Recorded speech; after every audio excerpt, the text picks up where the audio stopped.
Në një shtëpi ku çdo emocion amplifikohet dhe çdo marrëdhënie vendoset në lupën e publikut, lindja e një çifti të ri është gjithmonë një nga momentet më të bukura dhe më të komentuara.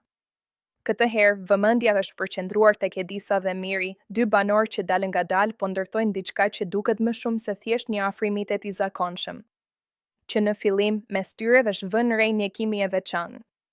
Nuk bëhet fjalë për një tërheqje të menjëhershme dhe të zhurmshme, por për një lidhje që po rritet natyrshëm, me buzëqeshje, biseda të gjata dhe një mirëkuptim që duket i sinqertë. Ata duken të qetë pranë njëri tjetrit, sikur gjejnë rehatin në prezencën e tjetrit, gjë që në një ambient kaq të ngarkuar është shumë e rrallë. Edisa shfaqet e ëmbël dhe e kujdesshme, ndërsa Miri duket i drejtë për drejtë dhe pa shumë lojra. Kjo kombinim i bën ata të duken të balancuar, sikur plotësojnë njëri tjetrin.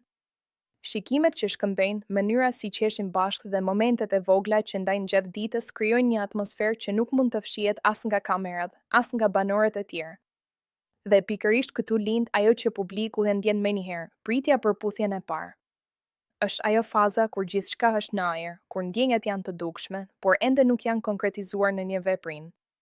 Kjo pritje e bën historinë e tyre edhe më interesante, sepse çdo moment mund të jetë ai që ndryshon gjithçka. Ndryshe nga disa histori të tjera që janë zgjatur pafund, si ajo e Mateos që ka kaluar eksperienca të shumta pa arritur në atë moment të shumë pritur, Miri nuk duket si dikush që do ta lërë këtë gjë pezull për shumë kohë. Ai jep përshtypjen e një personi që kur ndjen diçka, nuk heziton ta shprehë.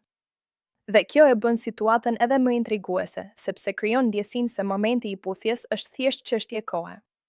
Por ajo që i bën Edisa dhe Miri të duken si një nga çiftet më të pëlqyera është natyrshmëria e tyre. Ata nuk duken sikur po përpiqen të krijojnë një histori për kamerat. Nuk ka teprime, nuk ka dramë të panevojshme. Ka vetëm një afrim të ngadalë, të sinqertë dhe të mbushur me emocione të vërteta. Me një ambient ku shpesh strategjia dhe loja marrin përparësi, një lidhje e tillë është si një frymë e freskët. Banorët e tjerë e vërejnë, publiku e ndjen dhe gjithçka rreth tyre fillon të marrë një ngjyrim më pozitiv. Ata sjellin buzëqeshje, jo vetëm për veten, por edhe për ata që i rrethojnë. Sigurisht, mbetet për t'u parë se si do të zhvillohet kjo marrëdhënie. A do të qëndrojë fort përballë sfidave të lojës? A do të arrijë të mbijetojë mes presionit dhe ndërhyrjeve të jashtme? Këto janë pyetje që vetëm koha mund t'i përgjigjet. Por për momentin, ajo që është e sigurt është se mes tyre po lind diçka e bukur. Dhe ndoshta, ajo puthje e shumë pritur nuk do të jetë thjesht një moment romantik, por një simbol i një lidhje që ka nisur në mënyrën më të pastër të mundshme. Një moment që do të mbahet mend jo vetëm nga ata, por edhe nga të gjitha ata që po ndjekin këtë histori hap pas hapi.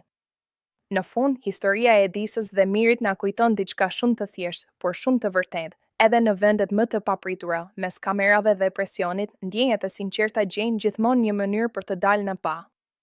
Dhe kur kjo ndodh, është gjithmonë diçka që ja vlen të ndiqet.